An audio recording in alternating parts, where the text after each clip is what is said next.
என்னென்னலாம் பிரச்சனை பண்ணி கொஞ்சம் லஞ்சமா. அதுக்கு பிறகு ஒரு ஆளை பிடிச்சிக்கிட்டாங்க. யாருன்னு உங்களுக்கு தெரியும். அவரை பிடிச்சி இந்த பெரும்பான்மையை நிரூபிக்கின்ற பொழுது சட்டமன்றத்தில் எனக்கு எதிர்த்து ஓட்டு போட்டார். என் கண் முன்னே பொன்மன செம்மல் புரட்சி தலைவர் எம்ஜிஆருடைய ஆட்சி, அம்மாவுடைய ஆட்சி, இரவென்றும் பகலென்றும் பாராம ஊர் ஊரா ரத்தத்தை விரைவியா சிந்தி தனக்கு ஏற்பட்ட நோயை கூட பொருட்படுத்தாம அம்மா தமிழகம் முழுவதும் சுழன்று வந்து அண்ணா திமுக ஆட்சி அமைச்சாங்க. அந்த ஆட்சிக்கு துரோகம் விளைவித்து எட்டப்பரா இருந்து ஒருவர் எதிரிலோடு சேர்ந்து நமக்கு எதிராக வாக்களித்தார்கள். அதை கூட நம்முடைய மூத்த தலைமை கழக நிர்வாகிகள் சொன்னாங்க, வேண்டாம் ஒன்னா இணையலாம் அப்படின்னு சொன்னாங்க. அவர்களுடைய கருத்தை கேட்டு ஒன்னா இணைத்து இயக்கத்திற்கு தலைமை பொறுப்பு கொடுத்தோம். துணை முதலமைச்சர் என்ற அந்தஸ்தா கொடுத்தோம். அற்புதமான இலாக்கா கொடுத்தோம். அதற்கு பிறகு எதிரிகளோடு சேர்ந்து கூட்டு சதி செஞ்சாங்க. நாடா 2021 சட்டமன்ற பொது தேர்தல வேண்டுமென்றே திட்டமிட்டு நம்முடைய ஆட்சி அமைப்பதற்கு நல்ல சூழ்நிலை இருந்தது. தென் மாவட்டத்தில் வேண்டுமென்றே திட்டமிட்டு சுற்றுப்பயணம் மேற்கொள்ளாம திமுக பி டீமா இருந்து வெற்றி வாய்ப்பை இழக்க செய்தார்கள். இப்படிப்பட்டவர்கள் யார் என்று அடையாளம் காட்டப்பட்டு விட்டது. காட்டிட்டாங்கல்ல. பூனைக்குட்டி வெளியில் வந்துடுது. பூனைக்குட்டி உண்மையான முகம் மக்களுக்கு தெரிந்து விட்டது. இப்ப எங்க போய் சேர்ந்திருக்கிறார்? கேவலம் இல்ல, ஒரு கட்சிக்கு ஒருங்கிணைப்பாளர் இருந்து தலைமை தாங்கி இந்த கட்சி அனைத்து இந்திய அண்ணா திராவிட முன்னேற்ற கழக தொண்டன் இரவென்றும் பகலென்றும் பாராமல் உழைத்து இவருக்கு அடையாளத்தை கொடுத்து முதலமைச்சர் என்ற அடையாளத்தை அம்மா கொடுத்து இங்க இருக்கின்ற தொண்டர்கள் நிர்வாகிகள் அனைவரும் ஒருங்கிணைப்பாளர் என்ற அடையாளத்தை கொடுத்த பிறகு இது கூட இவ்வளவு பெரிய பதவி கொடுத்த பிறகு அந்த மனிதனுக்கு ஆசை அடங்கல. எங்க போய் சேர்ந்திருக்கிறாரு? தீய சக்தி திமுக சேர்ந்துட்டான். அப்புறம் நாம அடிமையா அண்ணா திமுக பிஜேபிக்கு அடிமை, எடப்பாடி பழனிசாமிக்கு அடிமை, அமித்ஷா சொல்றதான் கேட்பார். உங்களுக்கு தான் அந்த புத்தி இருக்குது, எங்களுக்கு சுய புத்தி இருக்குது. வாய் அடக்கம் தேவை. நீங்க வாய் இருக்குது நாக்கு இருக்குன்னு எதையோ பேசுனா என்னுடைய நாக்கு வெவ்வேறு விதமா பேசும். நாங்க கூட்டணி வச்சா தப்பு, அவள் கூட்டணி வச்சா சரி. பாருங்க யாரோட கூட்டணி வச்சிருக்காரு? பாரதிய ஜனதா கூட்டணி வச்சிருக்காருல. ரெண்டு பேரும் மைக்க சரி பண்ணி எப்படி குள்ளா போடுறாங்க பாருங்க. இப்படியெல்லாம் குள்ளா போட்டு ஆட்சி தக்க வச்ச திமுக எங்களை பத்தி விமர்சனம் செய்யலாமா? நியாயமா? எப்ப பார்த்தாலும் என்னை பத்தியே பேசுறார்.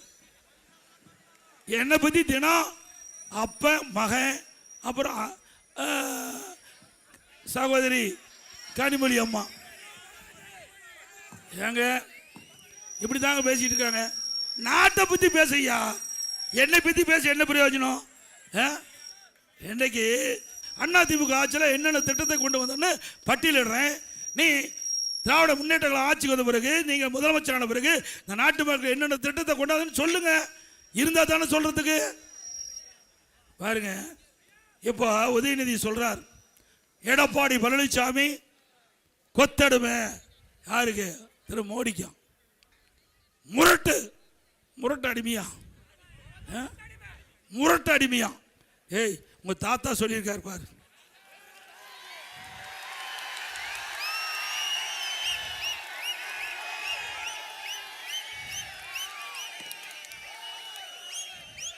எங்க நகரப்பகுதியில் இருக்கிற ஆட்டோ ஓட்டுநர்கள் ஆட்டோ சங்கத்தில் பதிவு செஞ்சு புதிய ஆட்டோ வாங்கினா 75,000 ரூபாய் மானியம் கொடுக்கப்படும்.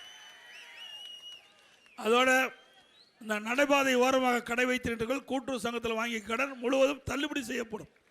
புதிதாக கடன் வாங்கினா எந்தவித ஜாமீனும் இல்லாமல் 2 லட்சம் ரூபாய் குறைந்த வட்டியில் அவருக்கு வழங்கப்படும். மாற்றுத்திறனாளிகள் கூட்டுறவு சங்கத்தில் வாங்கிய கடன் முழுவதும் தள்ளுபடி செய்யப்படும். அதே போல அம்மா இல்ல திட்டம் இன்றைக்கு நகர பகுதியில் இருக்கின்ற மக்கள், ஏழை மக்கள், ஜாதி பாகுபாடு பாராம, மத பாகுபாடு பாராம, ஏழைகள் வீடு இல்லாமல் இருக்கின்ற அனைவருக்கும் அற்புதமான காங்கிரீட் வீடு கட்டி கொடுக்கப்படும். அதோட பட்டியலின மக்கள், ஆதிராவிட மக்கள், அரிதிரு மக்கள், அவர்கள் குடும்பத்தில் திருமணமாகி தனி குடித்தனம் போகின்ற பொழுது அந்த குடும்பத்தாருக்கும் அற்புதமான காங்கிரீட் வீடு கட்டி கொடுக்கப்படும். அதோட ரேஷன் கடையில் வழங்கப்படுகின்ற அரிசி சற்று தரக்குறைவாக இருப்பதாக என்னுடைய கவனத்திற்கு வந்திருக்குது. அதிமுக ஆட்சி பண்ண உடனே எப்படி மளிகை கடையில் அரிசி இருக்குதோ அதே தரமுள்ள அரிசி ரேஷன் கடையில் வழங்கப்படும். அது எவ்வளவு செலவானாலும் பரவாயில்ல, அற்புதமான அரிசி ரேஷன் கடையில் வழங்கப்படும். இப்பொழுது விலையில்லா அரிசி தான் ரேஷன் கடையில் வழங்குகிறோம். அதிமுக ஆட்சி வந்தவுடன் விலையில்லா பருப்பு வழங்கப்படும், விலையில்லா எண்ணெய் வழங்கப்படும். அதே போல் பட்டப்படிப்பு படித்து வேலைவாய்ப்பு அலுவலகத்தில் பதிவு செஞ்சு பணி கிடைக்காமல் இருக்கின்ற அந்த இளைஞர்களுக்கு மாதந்தோறும் 2000 ரூபாய் உதவித்தொகை வழங்கப்படும். +2 வரை இருப்பவர்களுக்கு 1000 ரூபாய் வழங்கப்படும். அதே போல் முதியோர்களுக்கு வழங்கப்படும் ஓய்வூதியம் உயர்த்தி வழங்கப்படும், 2000 ரூபாயை உயர்த்தி வழங்கப்படும். இப்படி அதே போல் விவசாயிகள் வாங்கிய பயிர்க்கடன் தள்ளுபடி செய்யப்படும். இன்றைக்கு அதிமுக ஆட்சியிலே தொடங்கப்பட்ட அம்மா மினி கிளினிக் அற்புதமாக செயல்பட்டு வந்தது. ஏழைகளுக்கு அந்த பகுதியிலேயே சிகிச்சை அளிக்கப்பட்டு வந்தது. அது பொறுத்து கொள்ள முடியாத அரசியல் காழ்ப்புணர்ச்சியோடு அம்மா மினி கிளினிக்கை மூடியிருக்காங்க. மீண்டும் அதிமுக ஆட்சி வந்தவுடனே அம்மா மினி கிளினிக் திறக்கப்படும். அம்மா உணவகம் இன்றைக்கு இந்த ஆட்சியில் திட்டமிட்டு மக்களிடத்தில் மிகப்பெரிய வரவேற்பு இருந்த காரணத்தினால அரசியல் காழ்ப்புணர்ச்சியின் காரணமாக அந்த அம்மா உணவகத்துக்கு வழங்கப்படுகின்ற அந்த பொருள் தரமில்லாத கொடுக்குறாங்க. அதே போல் அதில் பணியாற்றிய பணியாளர்களை குறைச்சிருக்கிறாங்க. மீண்டும் அதிமுக ஆட்சி வந்தவுடனே அம்மா உணவகம் அற்புதமாக செயல்படும், ருசியான உணவு கொடுக்கப்படும்.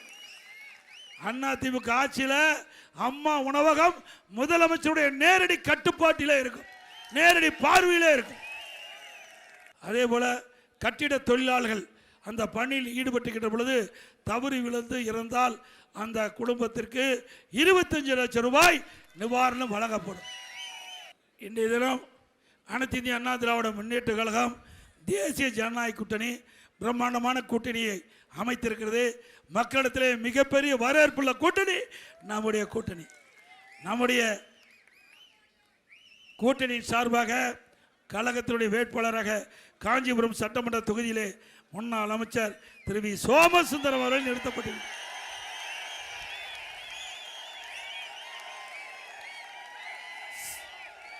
ஸ்ரீபெரும்பூர் சட்டமன்ற தொகுதியில் முன்னாள் எம்எல்ஏ திரு கே பழனி அவர்களை நிறுத்தப்பட்டுள்ளார். அந்த 2 பேர்களுக்கும் 2 கழக வேட்பாளருக்கும் இரட்டை சின்னத்திலே வாக்களியுங்கள். நம்முடைய சின்னம் புரட்சி தலைவர் எம்ஜிஆர் சின்னம், அம்மாவின் சின்னம், விவசாயியின் சின்னம், நெசவாளின் சின்னம், ஏழையின் சின்னம், வெற்றி சின்னம். இரட்டலைக்கு வாக்களியுங்கள்.